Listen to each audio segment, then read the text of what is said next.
Hi, this is the VIVO S17 and I'll show you how to create home screen folders on this device. So we should first hold for a while the application and then drag this up to another one. And this is the first way how we could create a new home screen folders. Also we get the one more. Just hold for a while first home screen with your finger and select a couple of apps. Just then click to create folder and that's it. To move folders here on the screen or between the screens, we should just hold and drag it.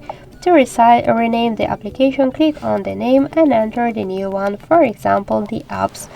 To remove the application from the folder, you should just hold and drag it. And also, you could just open the folder, select a couple of apps, and to remove them from here to the home screen or to create a new home screen folder. So thank you for watching, and if you like this video, leave thumbs up and subscribe.